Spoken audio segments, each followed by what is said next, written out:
bonsoir à toutes et à tous. Bienvenue sur Silas Network Radio, votre radio actuelle, prophétique, de prière, de collaboration, j'ai envie de dire de fraternité, voilà, tout ça un peu à la fois dans l'amour d'Adonai notre roi, notre père, et nous sommes très heureux de vous avoir, toujours présent tous les mardis soirs, depuis le début de la saison, avec notre pasteur Jean-Marie Chevrier, qui a toujours à cœur de nous transmettre des choses très puissantes et au regard de l'actualité extrêmement tendue, disons-le. Ces études prennent un relief particulier, disons-le. On a eu la semaine dernière l'affaire Epstein, ou Epstein, ça dépend cette semaine, on a, voilà, depuis ce week-end, 4 jours, qu'une guerre est engagée sur le front proche-oriental, en plein Pourim, fin de Pourim, la cerise prophétique, Jean-Marie nous le dira, en plein fin de Pourim, on a des Perses, comme à l'époque de Syracuse, de Xerxès, et de Haman, qui voulait exterminer Israël, mais qui, l'arroseur arrosé, c'est plutôt Israël qui est en train d'exterminer les descendants de la Perse, Iran-Irak. En tout cas, bonsoir, Jean-Marie, qu'avons-nous à dire sur ça? Comment allez-vous?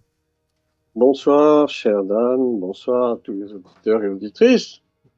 Alors, écoutez, je veux bien, par la grâce de Dieu. Vous savez, il faut toujours aller bien, je dirais. Même quand ça va mal, il faut aller bien. Tout à fait, vous avez raison. C'est notre politique. C'est notre Parfaitement. politique. On ne va pas se laisser désarçonner par les choses aussi inquiétantes, angoissantes puissent-elles être, et ce qui est le cas quelque part. Mais je pense que nous aurions tort de nous laisser emporter par la panique, par l'affolement, comme le monde aime. Surtout quand on regarde les médias, on a tout de suite envie de se dire oh là là, tout est foutu, qu'est-ce qu'on va devenir Mais non, je suis pas dans cette optique-là, pas du tout, pas du tout. Ben, Et vous n'êtes pas un bon complotiste alors, parce que le but c'est d'alerter quand même là. non, je ne suis pas un bon complotiste, mais je suis complotiste quand même. Elle est belle, elle est belle. Vous avez raison de le rappeler. Effectivement, nous devons raison garder. Voilà, et rester parfaitement calme par rapport à cette situation parce que nous ne pourrons rien rajouter à tout cela par nos inquiétudes. Mais pour échanger, cher Jean-Marie, qu'est-ce qui se passe-t-il en ce Pourim 2026? Que se Ah passe-t-il? ben, il s'en passe de belles. Alors, d'abord, en entrée de jeu, je vais vous citer cette petite parole de Jésus qui va un peu nous servir d'entrée en matière. Dans Marc 13, verset 23, il dit, soyez sur vos gardes, je vous ai tout annoncé d'avance. Alors, nous voilà prévenus. Jésus nous a tout annoncé d'avance. Alors maintenant, si on ne comprend pas les choses telles qu'elles se passent, je pense qu'on a un problème. Il nous a tout annoncé. Alors, qu'est-ce qu'on veut de plus? Alors évidemment, on va essayer de comprendre les tenants et les aboutissants de telle ou telle situation. Bon, c'est un peu normal qu'on cherche à comprendre les choses. Nous sommes des êtres intelligents et sensés. On a envie de connaître qu'est-ce qui se passe, qu'est-ce qui va arriver. Bon, c'est normal, mais d'un autre côté, il dit aussi soyez sur vos gardes. Alors ça peut être à double tranchant. Parfaitement. Soyez sur vos gardes de peur qu'on vous donne de fausses informations et que vous vous laissiez tromper. Ça peut être ça. Et puis soyez sur vos gardes, ça veut dire, bah écoutez, le temps est arrivé où il faut faire attention un peu à sa conduite. Parce que mon retour n'est pas loin, Tout à entre fait. parenthèses. Tout à fait. Et tout porte à le croire. Quand on voit ce qui se passe, bon, je me dis, le Seigneur n'est vraiment plus très, très, très, très loin. C'est peut-être une question de mois, d'années, je ne sais pas, peu importe. C'est pas, enfin, je veux dire, c'est pas à nous de donner des dates, une fois de plus. Je suis pas Exactement. là pour ça. Tout à fait. Mais ce qui est sûr, c'est que, comme dit aussi la Bible, il y a un temps marqué pour la fin. Il y a un temps marqué pour la fin. Et ce temps marqué, c'est Dieu qui l'a marqué, c'est lui qui l'a imprimé de sa marque divine et indélébile, et on n'y peut rien. On n'y peut rien. Ce n'est pas par notre volonté, ni même par nos prières, que nous allons changer le cours des événements. Ne croyez pas ça. Ou alors, si vous le croyez, c'est que vous êtes très naïf. Mais oui, beaucoup le Les croient. prophéties bibliques, elles doivent s'accomplir, que ça vous plaise ou non. Et oui. Voilà, c'est ce que je veux dire déjà comme introduction, si vous voulez. Alors effectivement, entre hier et aujourd'hui, c'était Purim. C'est très bizarre, hein. Effectivement, on se souvient quand même d'un épisode pas si lointain que ça, n'est-ce pas, à Mhm. Suse, hein, où il y a ce Haman, ce détestable personnage, qui d'ailleurs est un type de l'Antéchrist, hein, faut Mhm. bien le dire, Tout à fait. qui voulait massacrer la totalité du peuple juif. Bien, ça s'est passé effectivement. Bon, le peuple a été délivré, et c'est à partir de là qu'on a institué la fête de Purim. Bien, il n'y a pas de hasard, vous savez. Quelque part, les hommes sont stupides, mais vous savez, les méchants, ils savent très bien taper là où ça fait mal. Tout à fait. Tout à fait. Et par conséquent, il n'y a aucun hasard. Ça s'est produit là parce qu'il fallait que ça se produise là. C'est tout. Et Dieu a permis ça. Voilà. Je peux vous dire déjà par rapport à À ça. ça, on va et c'est déjà passionnant qu'on se le dise. On va prier hein, pour commencer ce temps d'étude avec vous, cher pasteur Jean-Marie. On va prier pour demander à Dieu de nous aider, Seigneur. Nous nous tenons ta présence et nous te remercions Merci, infiniment, Seigneur. Seigneur, pour ta grâce, pour ton amour, pour l'opportunité que nous avons encore en liberté, Seigneur, de Merci. parler de toi, Seigneur, de rechercher à comprendre au de vivant toutes ces informations qui pullulent sur tout autour de nous, que ce soit sur les médias mainstream, que ce soit sur les réseaux, que ce soit entre nous, que ce soit à l'église. Seigneur, nous voulons comprendre, mon Dieu, et nous voulons humblement nous approcher de toi, te demandant pardon, Seigneur, pour tout orgueil, pardon pour toute mauvaise approche, pardon, éternel, pour tout ce qui en nous qui ne te correspond pas. Nous voulons, éternel des armées, vraiment que tu nous purifies de toute souillure, de toute idole, de tout frein, éternel des armées, que tu prennes la place du roi dans nos esprits, nos âmes, nos corps, mon Dieu. Parle au travers de ton serviteur Jean-Marie, qu'il puisse divulguer ta parole avec droiture, avec force, Père éternel. Nous voulons comprendre, éternel des armées. Ouvre-nous l'esprit afin que cela se fasse. Nous Au prions nom de au nom puissant Jésus. de Jésus et pour ta gloire. Amen. Amen. Amen. Béni soit le Seigneur pour cette opportunité qui m'est donnée une fois de plus. C'est pas facile. Hein, la place que j'occupe n'est pas facile. Vous Je, savez, je il vous y l'accorde. a... Oui, oui, oui, oui, mais je sais. Et souvent, je me fais tirer dessus à boulet rouge. Déjà dans mon propre entourage, pour vous dire. Mais bon, faut s'y habituer. Et donc, pas plus tard qu'il y a 2 ou 3 jours, je sais plus, j'ai publié une vidéo sur ma chaîne YouTube qui retrace un peu ces événements. Et j'étais étonné de voir l'engouement, le nombre de personnes qui se sont intéressées. Pourtant, c'était pas extrêmement profond. C'est une vidéo qui a duré une dizaine de minutes à peine. Et j'ai vu que les gens sont extrêmement inquiets. Ils sont extrêmement inquiets. Et parmi eux, même des chrétiens. Tout à fait. Donc, ça nous pose question. On se dit, mais voyons, vous êtes chrétien ou vous n'êtes pas chrétien? Vous avez une espérance ou vous n'avez pas d'espérance? C'est ça qui m'inquiète le plus, parce que quand Jésus dit soyez sur vos gardes, je vous ai tout annoncé d'avance, mais alors ça veut dire que, ben non, en fait, on a peur des choses, alors donc on tremble.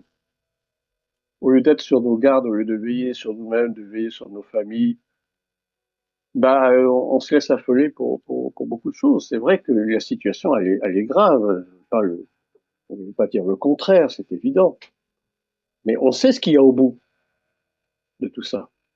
Et si on réfléchit un petit peu, si on sonde les Écritures, si on interroge même le Seigneur qui nous parle, on comprend que tout ça a un but. Tout ça a un but. C'est pas pour de la destruction, pour la destruction, ça n'a rien à voir. Et c'est complètement ridicule. Il y a un but caché derrière tout ça. Et ce que je vous dis rejoint très bien nos précédents entretiens sur qui dirige le monde, parce qu'en réalité, ce dont nous allons parler ce soir n'est que la continuité de tout ça. Même si nous nous orientons un petit peu plus sur ce conflit, qui n'est que naissant hein, entre nous. Il n'est que naissant. Mm. C'est-à-dire, c'est pas terminé. Ça ne fait que commencer. Ça commence très fort, certes, Malheureusement. malheureusement. Mais alors, savoir, mais pourquoi les choses ont-elles démarré si rapidement? Je veux dire, quels sont les enjeux? pourquoi une telle précipitation dans cette attaque de l'Iran, hein, conjointement par les États-Unis et par Israël? Bon, on connaît, je l'ai déjà expliqué, et vous savez bien qu'il y a des accords foncièrement évidents entre les États-Unis et Israël, puisque il y a ce puissant lobby israélien aux États-Unis, qui s'appelle l'AIPAC notamment, qui met une forte pression sur le président Trump, parce que voilà, il faut faire les choses telles que le lobby a décidé. Et bon, et tout ça, ça va de pair avec le projet grandiloquent de M. Netanyahou, de cette histoire de Grand Israël. Bon, tout ça n'est pas anodin, tout ça est voulu, tout ça est calculé, tout ça est dûment réfléchi. Et je dirais, il y a pas de hasard dans cette histoire-là. Il n'y a pas de hasard. Mais si vous permettez, je vais très succinctement, parce que c'est trop long, on va voir un petit peu ce que dit le livre de Daniel au chapitre 8. Il me semble assez intéressant. Je ne vais pas vous le lire en entier parce qu'il est quand même long, mais on nous parle ici de deux animaux. Donc Daniel se trouve à ce moment-là dans la région d'Élam, Élam qui est donc une région située au sud-ouest de la Perse, hein, bon, l'Iran actuel qui était la Perse autrefois, et dont la capitale était Suse. Bien.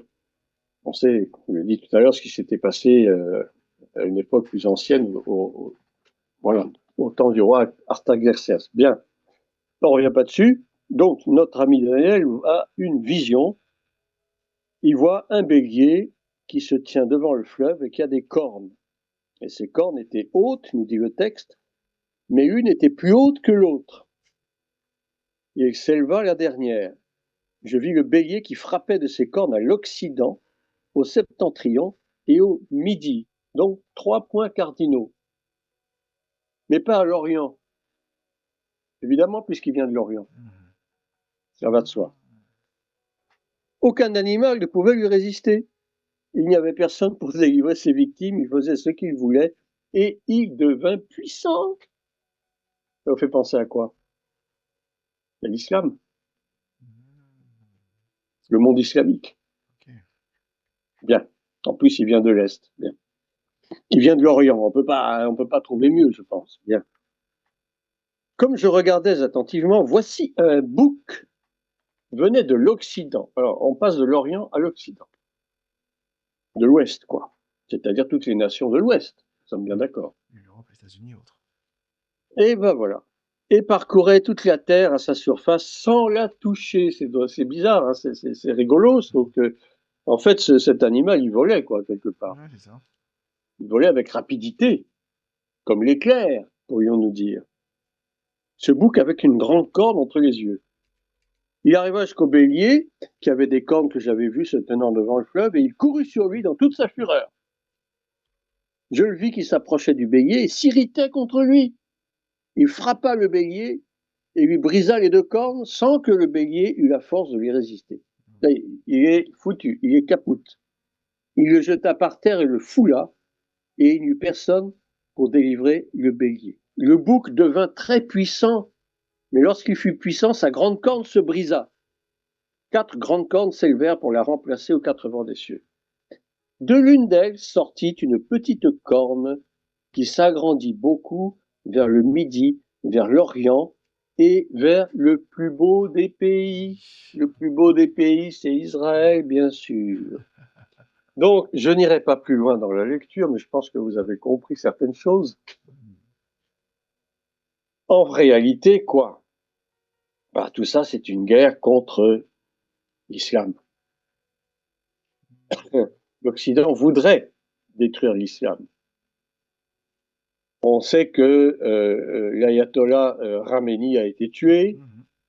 On sait que l'ancien président Ahmadinejad a été tué aussi.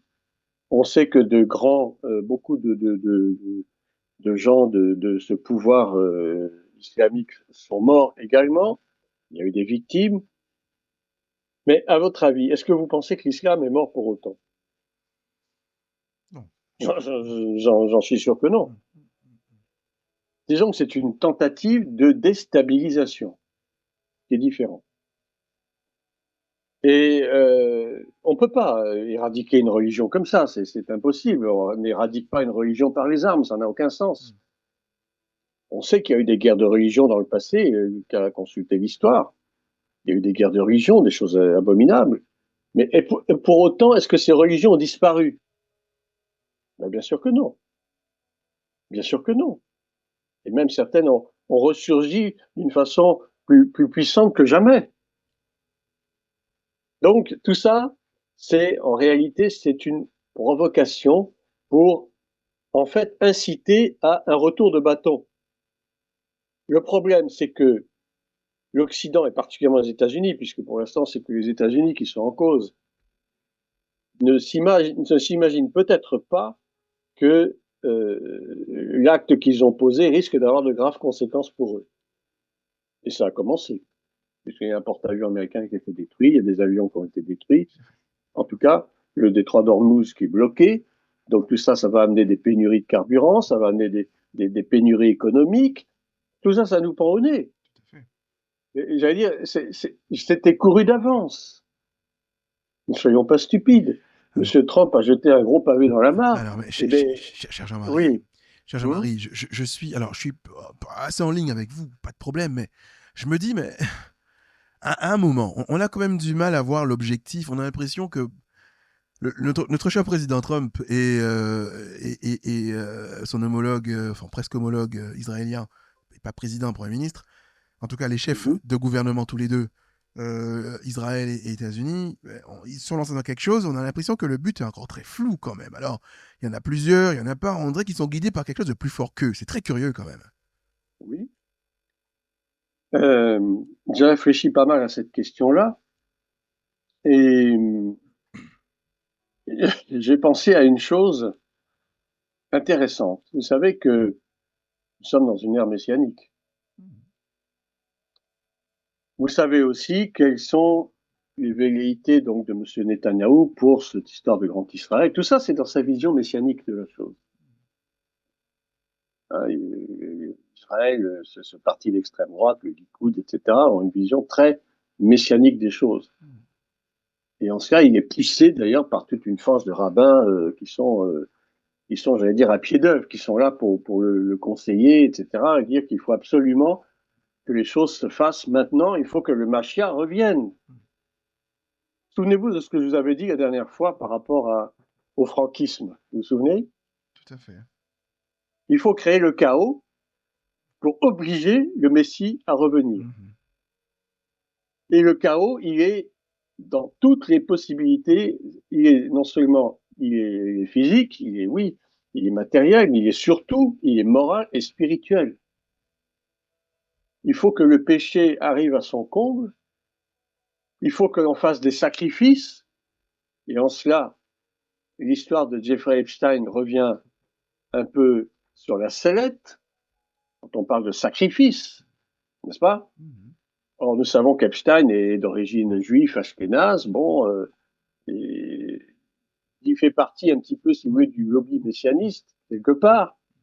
Il est un talmudiste, mais effectivement, cette notion de sacrifice pour inciter le Mashiach à revenir. C'est-à-dire qu'on fait une mauvaise copie du sacrifice de Christ, qu'on met à l'envers et qu'on veut attribuer au Mashiach. On fait des sacrifices, on sacrifie des enfants, on sacrifie des jeunes filles sur l'autel de Baal, parce qu'il faut créer le chaos. Il faut mettre en exergue tous les travers honteux de tous ces politiciens de la planète, qui sont petit à petit, tour à tour, dévoilés, démasqués. C'est-à-dire qu'il faut semer la confusion dans ce monde.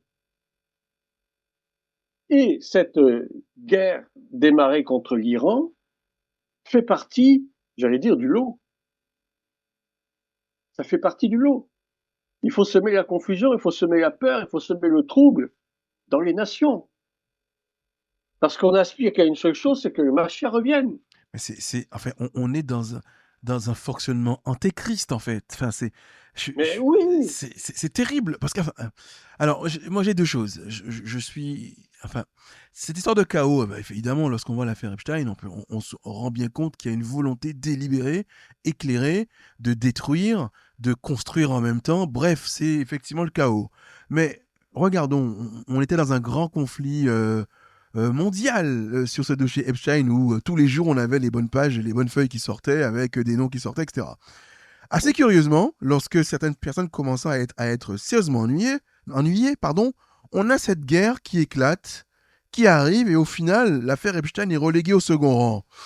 Est-ce qu'on peut dire qu'il y a quelque chose de, il y a un calendrier occulte, opaque, je sais pas, quelque chose de très particulier où les intérêts se croisent? il y a un agenda. Vous savez, il y a l'agenda de Davos, hein, Mhm. qui est celui des mondialistes en réalité, qui court jusqu'à 2030.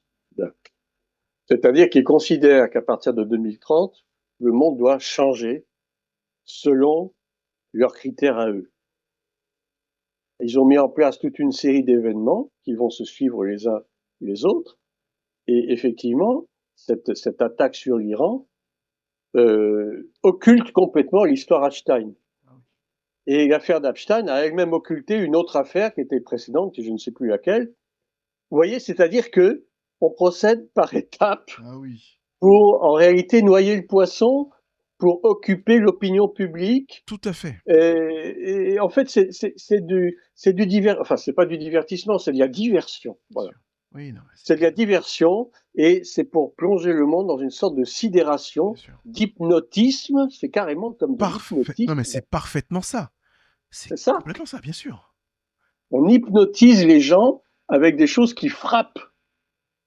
Je ne sais pas si vous avez lu l'excellent livre de cette écrivaine canadienne Naomi Klein. Non, on ne connaît Ça pas. vous dit quelque chose? Dites-nous. Non, Ah non. bah, essayez de vous le procurer. Qui s'appelle La stratégie du choc. Ah oui, c'est très intéressant. J'en ai lu quelques extraits, mais je n'ai pas réussi à lire en entier encore. La stratégie du choc de Naomi Klein.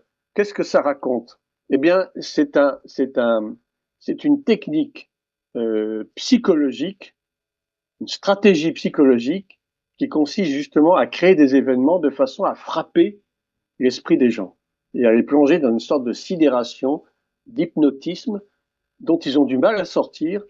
Et ce faisant, on arrive à les manipuler facilement. Oui.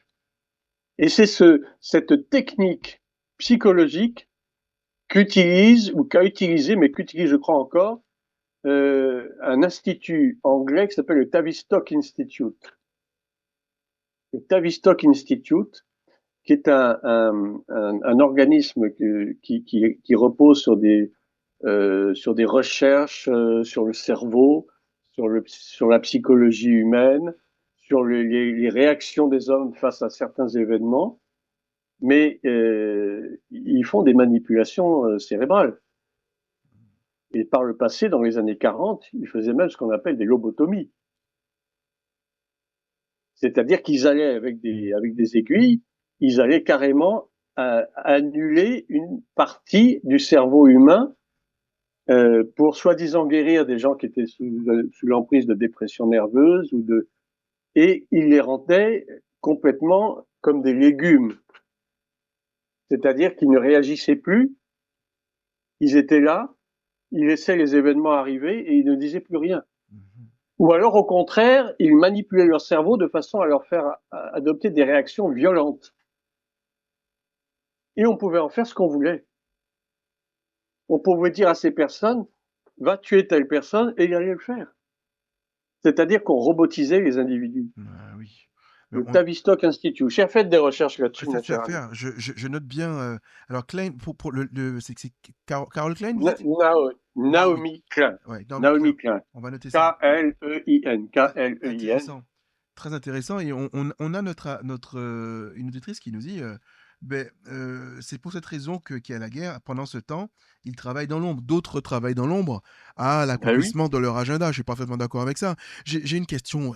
Et vous parlez de choc, Jean-Marie.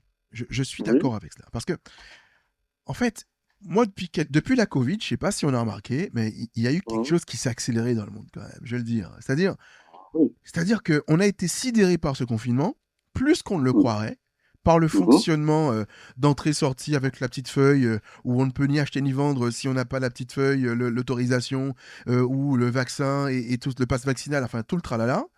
Ben oui. Ensuite, il y a eu une crise économique mais terrible qui a eu lieu. Mhm. Aujourd'hui, on a les prix qui ont augmenté de façon conséquente. Les salaires n'ont Mhm. pas augmenté en conséquence. Mhm. Aujourd'hui, on a une France et des pays dans le monde qui sont en train de se paupériser totalement. La qualité de vie s'est considérablement dégradée depuis. Ensuite, on a eu la guerre en 2022, enfin 2020 Covid, 2021 ça continue, 2022 on a la guerre en Ukraine, 2023 on a ce qui se passe en Israël le 7 octobre. Enfin, et là maintenant c'est sur le front. 2025 on a eu la guerre des 12 jours avec l'Iran, toujours pour comme élément préannonciateur. Et là, on a cette guerre qui sort de je ne sais où, cette guerre qui est violente et qui peut impliquer une imbrication d'alliances. En fait, ça me rappelle assez curieusement, alors je ne veux pas faire de mauvais parallèles, mais ça me rappelle la Première Guerre mondiale, on a pris une zip alors qui va tuer François Ferdinand, Mhm. je sais plus trop, Mhm. de l'Empire austro-hongrois.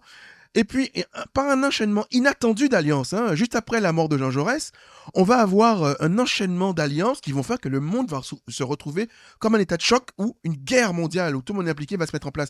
Là, j'ai l'impression qu'année après année, depuis 2020, on a vécu des chocs perpétuels économiques, des chocs sociaux, des chocs spirituels, des chocs de tout type, des chocs militaires, et aujourd'hui, enfin, des chocs politiques avec l'avènement de Trump. En un an, il a fait ce qu'un en un an, on a l'impression que ça fait 10 ans qu'il a ce président. C'est assez incroyable quand même. Donc j'ai l'impression que oui, comme vous nous le dites, il y a une sorte de choc permanent, quelque chose qui fait qu'on est tellement sidéré qu'on est prêt à peu près tout là. Est-ce que c'est vrai? C'est totalement vrai. C'est totalement vrai. C'est-à-dire que on veut des êtres humains qui soient tellement choqués qu'ils restent sans réaction. Ou alors qui sont défaitistes ou qui sont fatalistes, parce que c'est ça finalement. On veut rendre les gens fatalistes. Mhm. C'est vrai. C'est-à-dire qu'ils ne vont plus réagir contre rien. C'est laisser faire, laisser aller. Finalement, c'est notre sort, c'est comme ça, on n'y peut rien. De toute façon, les dirigeants, ils ont toujours raison. On veut arriver à ça. On veut nous décérébrer petit à petit. Et vous savez que cette technique du choc, c'est ce qui a été adopté par le Stay Behind. C'est un groupuscule terroriste qui a sévi beaucoup en Italie, notamment avec les Brigades Rouges et autres, hein, dans les années 70-80. C'est des techniques qui servent à sidérer les gens, à les rendre totalement Bien sûr. inactifs. Mhm. Ils sont tellement choqués qu'ils n'ont plus de réaction. Mais, On arrive à ça. cher Jean-Marie, on a l'impression d'entendre un viol, je suis désolé, hein, où il y a un état de Oui, sidération tellement fort c'est un que. viol collectif. Bah oui, il faut le dire. Hein. Et vous savez que quand un individu, vous lui tapez dessus, toujours au même endroit, ça c'est des techniques de torture. Hein. Mhm. Vous frappez un individu, pas forcément fort, hein, toujours au même endroit, d'une façon rythmée, pendant 20 minutes, une demi-heure, 1 heure, 2 heures, 3 heures, 4 heures, vous le rendez fou. Et non seulement vous le rendez fou, mais en plus il ne sentira même plus la douleur. C'est ce à quoi on est en train d'arriver. C'est terrible. C'est terrible. C'est terrible tout ce qu'on est en train de se dire ce soir. Cher Jean-Marie, en même temps, je veux le dire, il nous faut. En fait, je comprends mieux les Écritures, vous savez, lorsque Christ nous dit et si on n'avait pas abrégé le temps, nul n'aurait été Ah, sauvé. Même les personne ne élus. serait sauvé. Personne. Même les élus, mais C'est terrible. même les élus peuvent se laisser séduire Hmm. très facilement. Ah, Et le Seigneur connaît nos cœurs, il connaît nos faiblesses. Il sait que même si on se croit fort, oui, on est à l'église, on est ceci, on est croyant, on est né de nouveau, etc. Tout ça, c'est rien. Tout hmm. ça, c'est du vent. Parce que c'est dans l'épreuve qu'on voit les vrais chrétiens. Ah oui. C'est dans des situations difficiles qu'on voit les vrais chrétiens. C'est facile d'être chrétien le dimanche à l'église, hein. Franchement, je vais vous dire, il n'y a pas beaucoup de difficultés là-dedans. Hein. C'est Mais, euh, c'est vrai. écoutez, écoutez, j'aime toujours rappeler cette histoire de Job, qui a été un homme qui a été éprouvé par-dessus tout, alors qu'il n'avait fait aucun mal. Et on dit, vous avez vu la patience de Job, comment elle a été récompensée. Il a été frappé, il a été, enfin, d'une certaine façon, Ouais. il a subi les pires choses qu'on puisse subir, Oh oui.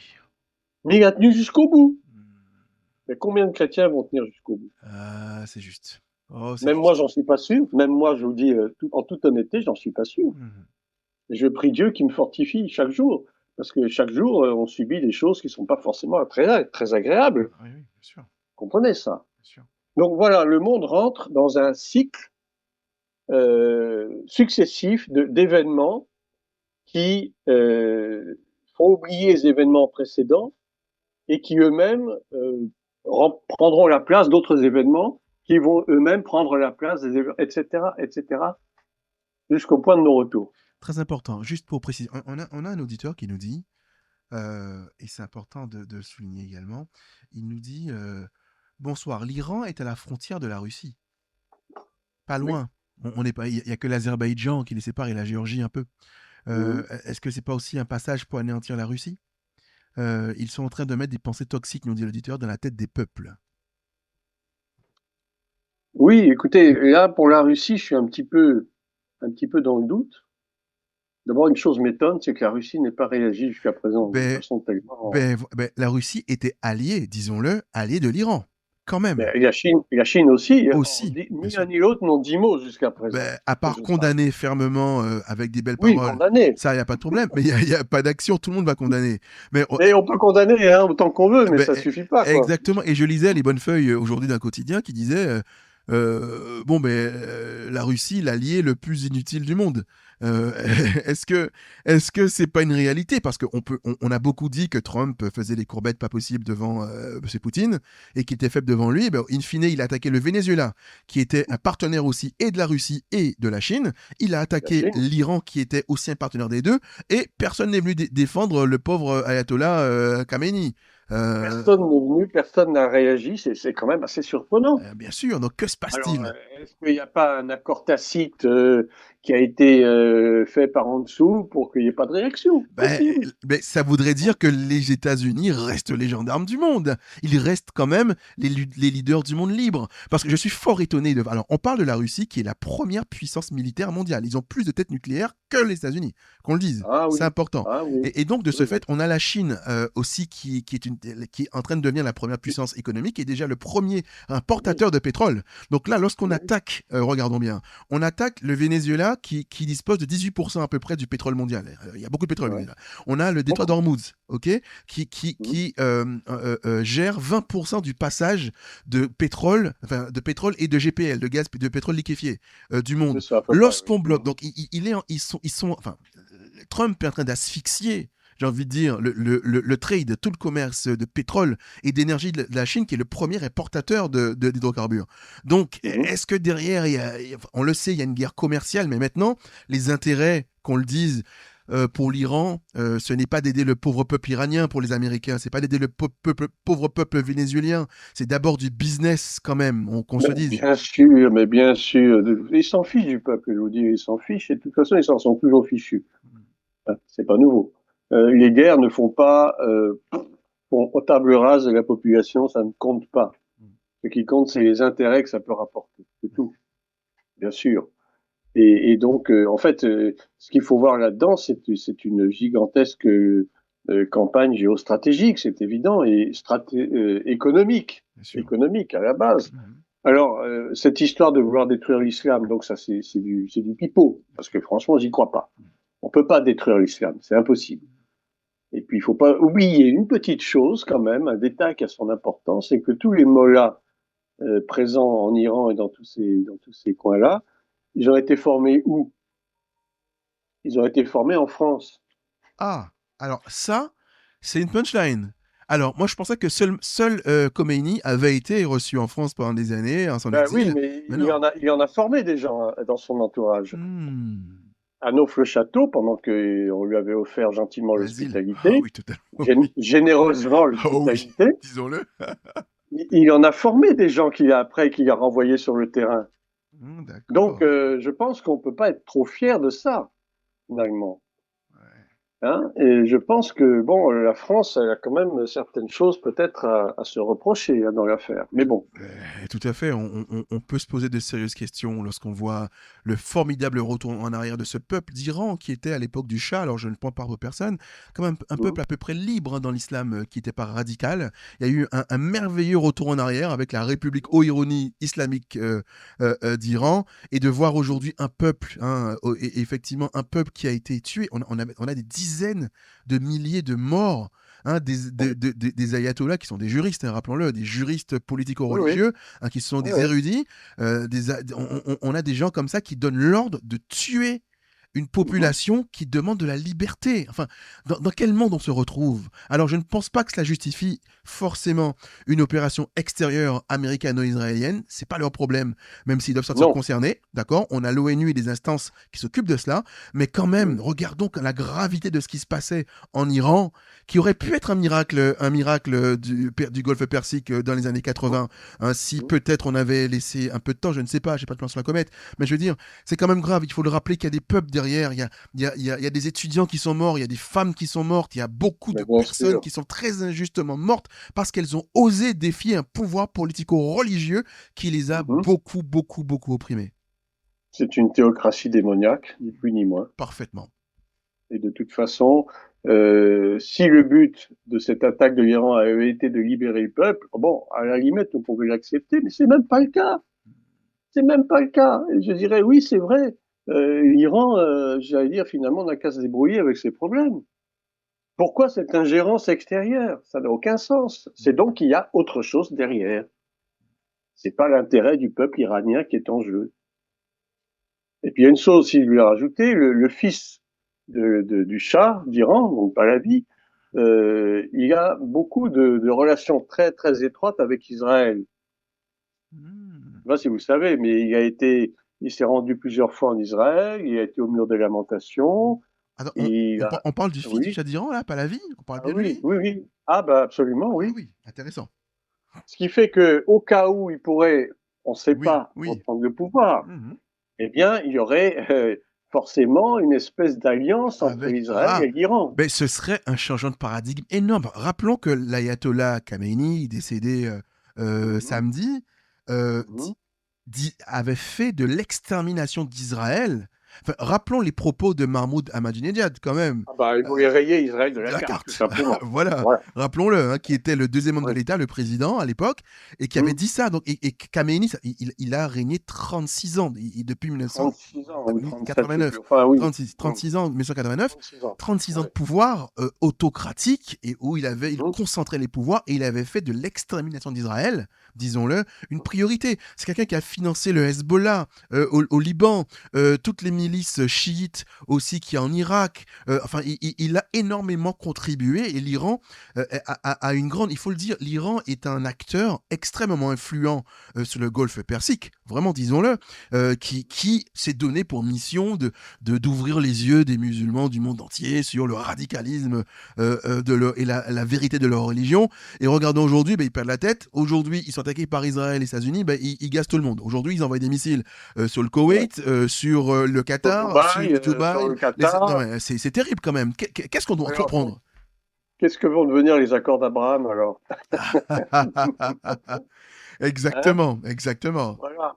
Donc ça, encore une fois de plus, des accords qui sont tombés à l'eau, qui ne servent à rien. Bien sûr. De toute façon, les accords de paix signés par les hommes ne vaudront jamais un clou. Voilà. La seule paix, c'est celle qui viendra du Messie. Bien. Ceci étant, qu'est-ce que je voulais dire en plus? Ah oui, à titre d'information, j'ai retrouvé dans mes documents, parce que j'ai pas mal de documents, une lettre qui aurait été écrite, parce que je mets tout au conditionnel, par un certain général Albert Pike au XIXe siècle, qui était un franc-maçon du 33e degré. C'était un sudiste et c'était un avocat. Et il avait prédit les trois guerres mondiales qui allaient survenir au XXe siècle. C'est assez curieux. Mm. Mais quand on lit la lettre, alors d'aucuns disent que cette lettre n'est pas authentique, d'autres disent qu'elle est authentique, qu'on en a retrouvé des copies. En tout cas, je vous la lis si ça peut vous intéresser, parce qu'il y a quand même des choses assez troublantes par rapport à ce qui se passe aujourd'hui. La Première Guerre mondiale doit être provoquée afin de permettre aux Illuminati de renverser le pouvoir des tsars en Russie, ce qui a été fait, et de faire de ce pays une forteresse du communisme acté. Ça, c'est bien ce qui s'est passé. Bien. Je passe un peu les détails. La Seconde Guerre mondiale doit être fomentée en tirant parti des différences entre les fascistes et les sionistes politiques. Cette guerre doit être provoquée afin que le nazisme soit détruit. Alors c'est assez bizarre parce que le nazisme n'existait pas à l'époque d'Albert Pike. On se demande si ça n'a pas été rajouté après coup. Mais que le sionisme politique soit suffisamment fort pour instituer un État souverain d'Israël en Palestine. Bien. Pendant la Seconde Guerre mondiale, le communisme international doit devenir suffisamment fort pour équilibrer la chrétienté qui serait alors réprimée et maintenue en échec jusqu'au moment où nous en aurions besoin pour le cataclysme social final.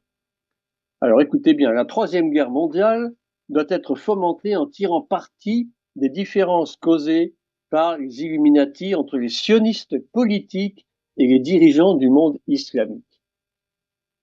Voilà ce que le général Pike, dit-on, aurait écrit en 1871 dans une lettre adressée à un de ses amis, un certain Mazzini, qui était donc aussi un franc-maçon italien. C'est assez bizarre quand même, parce que cette lettre, beaucoup en parlent. Beaucoup en parlent. Moi-même, il y a plus de 10 ans que j'étais tombé sur ce document, me demandant si c'était vraiment authentique ou pas. Alors, beaucoup disent que oui, c'est authentique, et puis beaucoup disent que ça ne l'est pas, que ce serait une copie, un truc qui aurait été fabriqué, comme le protocole des sages de Sion, par exemple, qui a été fabriqué par la police secrète russe pour discréditer les Juifs. Vous connaissez cette histoire du protocole.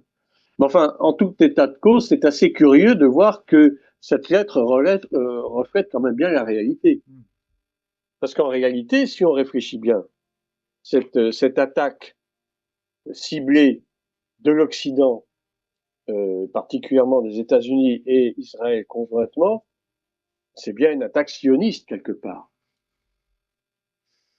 Quand on sait que les États-Unis sont un peuple qui est sous l'égide d'Israël, qui est dirigé par Israël, il faut bien le dire. D'une certaine façon, on ne peut pas le nier. Enfin, devant l'évidence des faits, et devant le mélange privé et public de la relation Oui. d'Israël avec les États-Unis.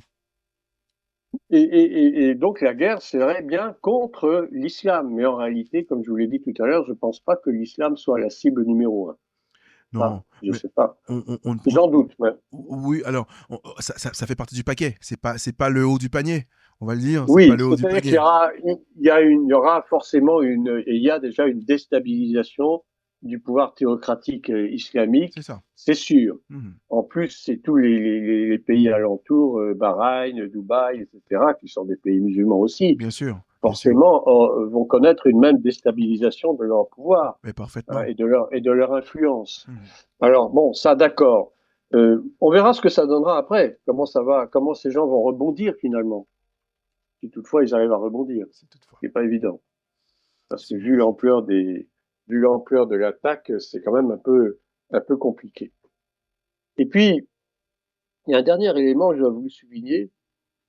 Je vois qu'on arrive bientôt à la fin, déjà. Je pense à cette histoire de troisième temple à Jérusalem. Parce que je me dis que le troisième temple devrait être reconstruit sur l'esplanade du temple actuel.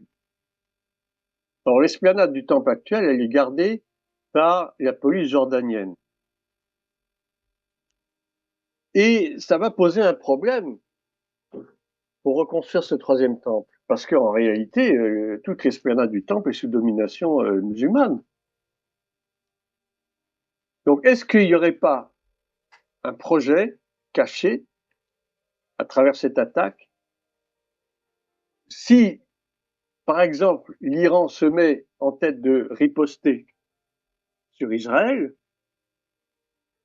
et imaginez que une bombe puisse détruire l'esplanade actuelle. Ce serait une aubaine extraordinaire. Ah, pour pouvoir reconstruire le temple, vous dites? Pour pouvoir reconstruire le temple. Ah. Alors, c'est brillant. Alors, j'ai pas du tout pensé, mais ce serait brillant. C'est une hypothèse. Hein. Ah oui, c'est oui. une hypothèse. Hein. Oui, tout à fait. Mais vous savez, bon, les événements, bon, ils peuvent amener à bien des choses. Hein, on peut bien se poser des questions. Parce qu'en Parfaitement. réalité, tant que cette esplanade du temple sera sous la domination de Musulmane. l'islam, c'est Mhm. impossible de reconstruire le troisième temple. Tout à fait. Or, il n'y a pas d'autre endroit où on puisse reconstruire ce troisième temple. Mhm. Et cette histoire de troisième temple, ça tombe en plein dans cette optique messianique du gouvernement Netanyahou. C'est Mhm. ça. Cette guerre, c'est une guerre messianique, je dirais, mais qui va nous amener l'Antéchrist. Ce que nous dit l'histoire de la petite corne qui s'élève parmi les quatre cornes. Cette petite corne qui va croître, qui va grandir, qui va devenir arrogante, qui va prononcer des paroles blasphématoires contre le Très-Haut et contre ses saints, c'est l'Antéchrist. En réalité, le but final, c'est quoi? C'est de faire apparaître le faux Machia, c'est-à-dire l'Antéchrist. Mhm. Ben, nous sommes dans les temps où ça doit se produire. Mais pour ça, il faut qu'il y ait un bouleversement mondial total. Comme je vous avais dit une fois, il me semble, le Messie ne peut pas revenir dans un monde en paix. Ça n'a pas de sens. Il faut qu'il y ait un chaos pour que le Messie vienne apporter la paix. Mhm. Bien sûr. Alors évidemment, aux yeux des Juifs, ce sera pas le vrai Messie, mais eux, ils pensent que si. Leur Messie à eux n'est pas une autre. Mais ça, ils s'en sont pas encore rendus compte. Ils s'en rendront compte, malheureusement, ce sera tard. Ouais. Enfin, vous voyez quand même comment l'enjeu de cette attaque est d'abord, je dirais, spirituel. On laisse de côté tout ce qui est économique, tout ce qui est, enfin, tout ce que ça peut comporter, si vous voulez, comme composante, mais c'est d'abord et avant tout un enjeu spirituel. Je ne sais pas si vous êtes d'accord avec moi. Non, mais je suis parfaitement d'accord là-dessus, mais je suis suspendu, je veux comprendre, voir. Alors, maintenant, disons, sans embâche les choses, quel est cet enjeu spirituel? États-Unis, Israël et Iran. Eh ben, c'est de semer le chaos, c'est de provoquer un engrenage fatal. Parce que ne pensez pas que ça va s'arrêter là. Personnellement, j'y crois pas. Alors, ça peut durer 4 semaines? un certain nombre. Ça peut durer 4 semaines, comme ça peut durer 4 mois, comme ça peut durer 4 ans. 4 ans. Regardez, l'Ukraine, ça a commencé quand? En février 2022. En 2022. Hmm.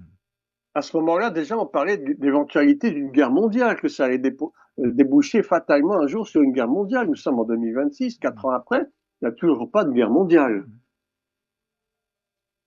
Donc, on a le droit de se poser la question. Hmm. Certainement que ça va se produire. Et la guerre qui est actuellement en cours, moi j'appelle ça la guerre de Gog. Pour moi, c'est la guerre de Gog. C'est pas la guerre de Gog et Magog, c'est la guerre de Gog. Hein. Et forcément, il va y avoir des représailles sur Israël. Et c'est à craindre qu'Israël subisse des revers très très durs. Parce que l'Iran va quand même pas se laisser faire. L'Iran, tout de même, a un armement qui est suffisamment sophistiqué pour pouvoir riposter. Ils ont déjà commencé.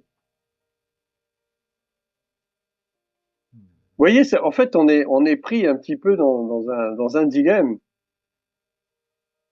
On se dit, mais d'un côté, on se dit, bon, ils vont peut-être vouloir engager des pourparlers de paix, essayer de mettre en place une paix qui ne Hmm. sera pas durable. D'ailleurs, ne faut pas se faire d'illusions.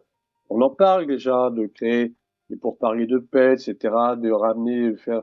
Tout à Enfin, fait. tout ça, c'est du vent. J'y crois pas, sincèrement. Alors, vous pensez vraiment aujourd'hui que la diplomatie ne peut plus fonctionner? Elle pourra, si elle fonctionne, c'est d'une manière temporaire, très temporaire. Mais je pense que là, on est parti dans un engrenage qui, je vous dis, peut durer éventuellement 2, 3, 4 ans. Dessus, on Mais y ça est. va pas s'arrêter, ça ne va pas s'arrêter. On est arrivé à un point de non-retour, à mon humble avis, je peux me tromper. Je dirais presque, j'espère me tromper. Mais quand je lis mes prophéties bibliques, je pense qu'on est vraiment arrivé à un point de non-retour. Ézéchiel 37, Ézéchiel 38, tout ça, ça nous parle, non? Parfaitement. Parfaitement. Mais quel est Jean-Marie? Euh, Moi, je partage cet avis également. Alors, j'ai pas forcément la lecture très précise des événements, comme vous l'avez assez brillamment énoncé. Mais aujourd'hui, moi, je regarde le titre de ce soir, États-Unis, Israël-Iran. On voit bien qu'il y a deux camps. Le camp israélo-américain ou Mhm, américano-israélien, et le camp de mhm. l'Iran. C'est entre guillemets, on revient in fine au camp à l'axe Isaac contre Ismaël. Ismaël contre Isaac. Alors quand vous Bah oui. dites que c'est une guerre spirituelle, ben on pourra se trouver toutes les raisons économico-politiques. Ce qu'il y a derrière, c'est qu'on a deux frères dont l'inimitié est irréconciliable, in fine, Mhm. et qui de toute façon se combattront jusqu'à l'arrivée du Mashiach. De toute façon, je crois qu'on ne peut pas dire autrement. Ce sont les frères ennemis. Hein. Mm. Les frères ennemis, et ils ne seront jamais amis. Eh oui. Ils ne seront jamais amis. C'est Édom contre Contre Ésaü. Voilà. Ésaü, Or, oui. plutôt, c'est Édom contre Israël. Jacob. Ouais, Israël. Ouais, Israël, c'est ouais. Édom contre Ésaü. Or, Édom, c'est quoi? Édom, c'est l'Occident. C'est l'Occident, ouais, c'est l'Europe. Mm. Ben oui. Mhm. Donc, il y a aucun mystère là-dessus. Il y a aucun mystère, je dirais. Bon, nous assistons au commencement, bah, c'est parce que ce n'est que le commencement des douleurs, attention. C'est pas la fin du monde aujourd'hui ni demain. Mais nous assistons au commencement d'un engrenage qui, tôt ou tard, se terminera comme il doit se terminer. Il y a un homme qui va venir annoncer la paix, qui va venir confirmer des accords de paix et qui va régner pendant 7 ans et qui sera détrôné à la fin. Il y aura une bataille d'Armageddon, c'est-à-dire une bataille complètement dirigée cette fois-ci contre Israël. Ce sont toutes les nations du monde et pas seulement le Moyen-Orient qui seront liguées contre Israël. Ce sera la bataille finale et c'est seulement après cette bataille que le Mashiach viendra régner dans le millénium, hein, pour ceux qui suivent un peu le Les déroulement prophéties, des l'Apocalypse. événements. Ben, C'est c'est. comme ça que les choses doivent arriver, donc Mhm. finalement, il y a rien de mystérieux dans tout ça. Mhm. Bien sûr. Hein. Sauf qu'il est difficile aujourd'hui. Moi, je partage cet avis. Mais il est difficile aujourd'hui, cher Jean-Marie, quand même pour des chrétiens. Et j'en ai pris conscience de plus en plus au fil, depuis cette grosse montée de l'antisémitisme, Mhm. depuis les événements du 7 octobre 2022, 23, pardon, c'est qu'au in fine, on, on est en train, il est difficile pour les chrétiens de réaliser que l'histoire de l'Apocalypse tourne autour d'Israël. Il est difficile de Oui. l'accepter parce qu'il y a beaucoup de fausses doctrines qui sont venues dire que les chrétiens sont les centres du monde et qu'Israël avait tout perdu. Mais aujourd'hui, je pense que voir les événements, l'histoire se dérouler devant nos yeux, in fine, regardons bien, Mhm. nous montre bien que le rôle d'Israël sera de toute façon central. Et nous devons, en toute humilité, pouvoir le reconnaître sans forcément adhérer à toutes les bêtises que parfois Israël fait. Et il en fait, et comment? On a bien compris qu'il y a une faction sioniste qui est en train de tout détruire, Mhm. que le vrai peuple d'Israël, le vrai peuple juif, n'y est pour rien dans cette Bien histoire-là. sûr, bien Et il sûr. ne fait que subir les Tout conséquences. à C'est fait. comme lors de la Shoah. Mhm. Lors de la Shoah, le vrai peuple juif a été massacré par les autres. Comment dire autrement? C'est la vérité. Bien sûr. Mais tous les juifs ne sont pas sionistes. Exactement. Et tous les sionistes ne sont pas Pas des des juifs. juifs. Et vous nous avez parlé des maranes et autres, on s'en rappelle. Euh, De vous nous avez parlé des maranes et autres, et on s'en rappelle. Et les marins, Effectivement, mais oui, mais oui, mais oui, mais oui. on s'en rappelle. Qui étaient des crypto-juifs, c'est-à-dire des juifs, des vrais juifs, hein, mais faussement convertis au catholicisme, les marans. Mhm. Ah, Mais 21h58. c'était des vrais juifs quand même. C'était des vrais Oui, juifs, mais caché ils se sous le cachaient par catholicisme. peur Sous le catholicisme, tout à fait. voilà, Tout à par peur fait. de la persécution. Ben, Absolument. il y a même eu, hein, il y a même eu en arrivant à la fin, petite anecdote de fin, il y a Oui. même eu vous savez, des rumeurs qui parlaient du pape Alexandre VI des Borgia, qui était originaire de Catalogne, où on disait que c'était des maranes et que le pape avait été un juif qui était déguisé. Bon, l'histoire a montré que c'est pas forcément vrai, mais la dissimulation des maranes a été un vrai sujet en Europe et là encore aujourd'hui. Ouais. Encore Oui, aujourd'hui. mais je crois que cette histoire, c'est pas une anecdote, c'est réel. Hein. Donc voilà. C'est Donc, réel. vous voyez, c'est assez. On n'a pas envie d'arrêter. 21h59. On a Déjà. quand même, grâce à vous, cher Jean-Marie, on a pu quand même décrypter l'actualité, comprendre le rôle américain, israélo-américain par rapport à l'Iran, ok. Comprendre que cette guerre, in fine, et on revient à cela, c'est la guerre d'Ésaü contre Jacob, c'est la guerre d'Ismaël contre Isaac, c'est une guerre de fratricide. C'est dur à Mhm. dire, avec des conséquences qui ont jalonné l'histoire. Et aujourd'hui, nous devons nous tenir prêts en tant que chrétiens à, à soutenir le camp de Dieu. Voilà, soutenir le camp de Dieu. Restez prêt, ne pas paniquer. Vous l'avez dit d'emblée, c'est important de le rappeler. Nous ne sommes pas là pour paniquer. Les Écritures sont là pour nous permettre d'être prêts, cher Jean-Marie. Tout à fait. Tout à fait. Soyons sur nos gardes, comme le dit Jésus. Soyons sur nos gardes, soyons prêts. Ne nous laissons pas trop distraire par les choses. Et puis, notre glorieuse espérance, c'est que le Seigneur vienne nous enlever, hein, pour ceux qui croient à ça. Je sais qu'il y en a beaucoup qui croient pas. Mais bon, peu m'importe. Moi, j'y crois. J'ai le droit d'y croire. Et on y croit avec vous fortement. Notre Christ revient. Et sur ces mots, Amen. 22 heures sur Silos, nous voulons prier avec vous, cher Jean-Marie. Est-ce que vous pouvez prier pour tout ce que nous avons dit et pour que Dieu nous prépare, nous aide à rester prêts? Oh Seigneur, je te rends grâce parce que c'est toi qui dévoiles les choses, Seigneur. C'est toi qui nous montres les réalités de tout ce qui est caché. Et Seigneur, ce soir, nous avons eu encore l'occasion de parler de ces événements, mais nous savons que tu es au contrôle de toutes choses. Que si ces choses arrivent, c'est parce que tu le permets, parce que c'est pour l'accomplissement des prophéties de ta parole, parce que nous savons que nous sommes à des temps où les choses doivent arriver selon ce que ta parole nous dit. Et nous croyons en ta parole, nous aimons ta parole et nous souhaitons, nous voulons que cette parole se réalise, même si les choses nous paraissent douloureuses, nous paraissent difficiles, parce que nous savons que les guerres, c'est terrible, qu'il n'y a pas de guerre sans victimes, il n'y a pas de guerre sans destruction. Ce sont des choses horribles et malheureusement, les guerres ont existé de tout temps, depuis que l'homme est homme, et que malheureusement, les choses iront de pire en pire, mais nous avons cette glorieuse espérance que tu ne vas plus tarder maintenant que tu es à la porte. Et Seigneur, nous voulons que garder la paix dans nos cœurs, quoi qu'il en coûte. Nous voulons garder la paix, nous voulons garder la sérénité, nous voulons garder l'assurance de notre salut.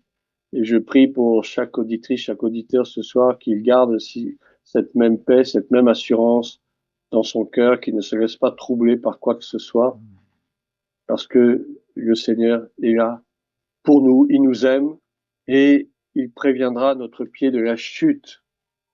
Comme dit le psaume 91, tu donneras des ordres à tes anges afin de nous garder dans toutes nos voies.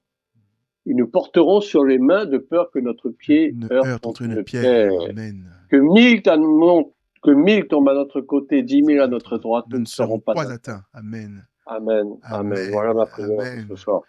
Amen. Amen. Quel moment merveilleux. Merci, cher Jean-Marie. On vous bénit. On vous Merci à bénit, vous. bénit, bénit. Merci pour ces Amen. échanges extrêmement prolifiques. On bénit Dieu de nous enseigner. Merci à vous. Vous êtes très nombreux à participer à ces temps. Merci pour vos questions. On ne peut pas répondre à toutes, mais en tout cas, on essaie d'y apporter un maximum d'éclairage. Les podcasts en préparation pour être mis à votre disposition. On vous rappelle que vous pouvez suivre aussi des études plus approfondies avec Jean-Marie Chevrier.